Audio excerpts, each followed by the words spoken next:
Welcome back, everyone. Today, we're diving into a wild chapter of 2025 geopolitics 10 countries that supported Canada amidst Trump's policies. Donald Trump's second term has shaken things up, especially for Canada. With 25% tariffs slapped on Canadian goods and wild talk of making Canada the 51st state, our northern neighbor faced an economic and sovereignty crisis. Trump's moves, aimed at curbing fentanyl and migration, sparked a trade war, threatening Canada with job losses and recession. But Canada didn't stand alone. From Europe to Asia, nations rallied behind Ottawa, driven by trade ties, shared values, or just plain frustration with Trump's strong-arm tactics. In this video, we'll explore 10 countries that stepped up, why they did it, how they helped, and what it means for the world. This is a story of resilience, alliances, and a pushback against U.S. dominance. So hit that like button, subscribe if you haven't, and let's get into it. First up, the United Kingdom. The UK stood firmly with Canada against Trump's policies. Why? Trade and history. As a Commonwealth partner, the UK saw Canada as a key ally, especially after Brexit strained its own U.S. ties. When Trump's tariffs hit on February 1st, threatening Canada's economy, the UK refused to join his steel and aluminum tariff spree, with PM Keir Starmer calling them economic self-harm. Instead, London boosted trade talks with Ottawa, eyeing a deal to offset losses. The UK also vocally opposed Trump's annexation rhetoric, with Starmer saying Canada's sovereignty isn't negotiable. By March, British firms increased imports of Canadian goods like energy and timber, showing solidarity. The UK's support wasn't just talk, it was a lifeline, proving old ties still matter in a chaotic world. Next, France. France didn't just support Canada, it led the EU's charge against Trump's policies. With a history of resisting U.S. overreach, France saw Trump's tariffs and threats as a power grab. When tariffs kicked in, President Macron condemned them as unacceptable, rallying EU nations to retaliate with levies on U.S. goods. France pushed for a stronger Canada-EU trade pact, boosting imports of Canadian seafood and tech. By March, French diplomats were in Ottawa, hammering out deals to counter Trump's pressure. France also mocked Trump's 51st state idea, with Macron quipping, "America can't buy what's not for sale." This wasn't just about trade. France saw Canada as a democratic bulwark. Their support cut Canada's economic losses and showed Europe's ready to challenge Trump's playbook. Number 3. Germany. Germany threw its weight behind Canada as Trump's tariffs rocked North America.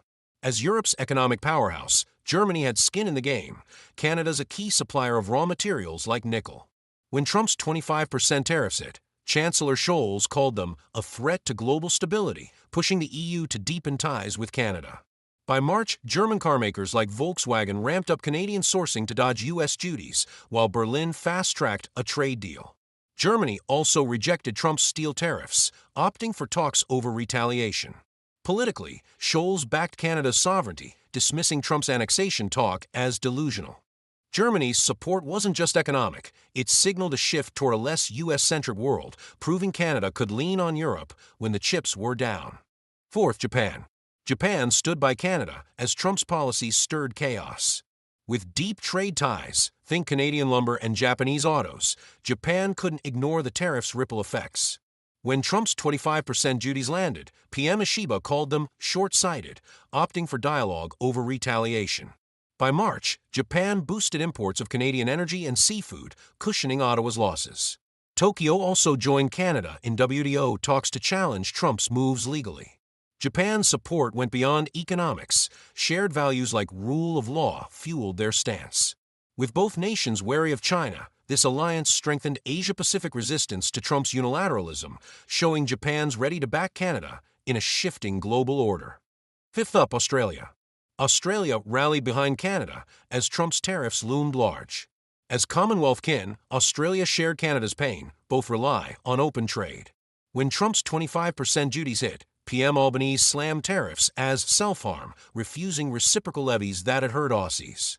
Instead, by March, Australia upped imports of Canadian wheat and minerals, easing Ottawa's economic strain. Diplomatically, Albanese backed Canada's sovereignty, calling Trump's 51st state talk nonsense. Australia also joined Canada in pushing APEC for fair trade norms. This wasn't just solidarity. Both nations, wary of U.S.-China tensions, saw value in mutual support. Australia's moves bolstered Canada's fight, proving mateship trumps trade wars. 6th, Mexico. Mexico and Canada found common cause against Trump's policies. Both hit with 25% tariffs on February 1st, they faced a shared economic storm. President Sheinbaum called Trump's moves unjust, aligning with Canada to resist. By March, Mexico held off full retaliation after Trump eased some duties, but still boosted trade with Canada. Think auto parts and tequila swaps. Diplomatically, Mexico backed Canada's sovereignty, with Sheinbaum saying, "We're neighbors, not pawns." Jointly, they pushed USMCA talks to counter Trump's pressure.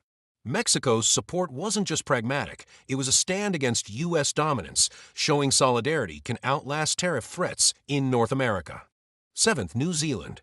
This Pacific ally stood tall with Canada against Trump's policies. Sharing Commonwealth roots and trade values, NZ felt Canada's tariff pain. When Trump's 25% duty struck, PM Luxon called them a step back, refusing to join the trade war. By March, New Zealand ramped up imports of Canadian dairy and tech, softening Ottawa's losses. Diplomatically, Luxon slammed Trump's 51st state rhetoric as absurd, backing Canada's independence. New Zealand also joined Canada in TPP talks to diversify trade away from the U.S. This support wasn't just economic, it was about shared principles, proving small nations can bolster each other against big power plays. 8th, the Netherlands. This EU player backed Canada as Trump's tariffs shook the West. With strong trade ties, think Canadian oil and Dutch tech, the Netherlands saw mutual benefit in resisting. When tariffs hit, PM Schoof called them reckless, pushing the EU to deepen CETA with Canada. By March, Dutch ports handled more Canadian goods, offsetting U.S. losses. The Netherlands also rejected Trump's steel duties, favoring talks. Diplomatically, Schoof dismissed annexation talk as imperial nonsense, backing Canada's sovereignty. This wasn't just trade, it was a signal. Europe's with Canada, not Trump's vision.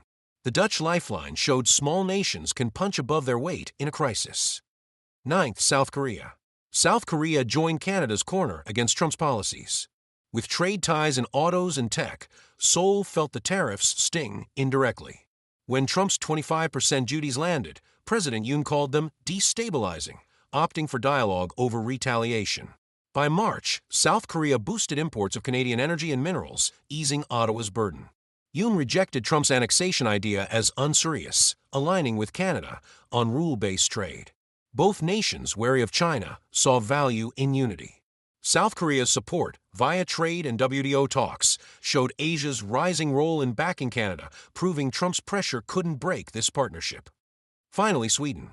In 2025, Sweden stood with Canada as Trump's policies roiled the globe. Sharing values like democracy and trade openness, Sweden acted fast. When tariffs hit, PM Kristersson called them a mistake, pushing the EU to strengthen ties with Canada. By March, Sweden upped imports of Canadian timber and tech, cushioning economic blows. Sweden also snubbed Trump's steel tariffs, favoring negotiation. Diplomatically, Kristersson slammed annexation talk as a fantasy, backing Canada's independence. This wasn't just support, it was a stand for a rules-based world. Sweden's move showed Europe's resolve to help Canada weather Trump's storm. And there you have it, 10 countries that rallied behind Canada in 2025 against Trump's wild policies. From the UK's trade lifeline to France's EU leadership, Germany's economic muscle, and Japan's quiet strength, these nations showed solidarity matters. Australia and New Zealand proved Commonwealth bonds endure, while Mexico shared North America's fight. The Netherlands, South Korea, and Sweden rounded out a global pushback, blending trade, values, and defiance. As of March 31, 2025, Trump's tariffs and annexation talk haven't broken Canada. Instead, they've forged a web of allies. What's next? Will Trump double down, or will this coalition hold? Drop your thoughts below, and if you enjoyed this deep dive, smash that like button and subscribe for more. The world's shifting fast, and we're here to unpack it. Thanks for watching. See you in the next one.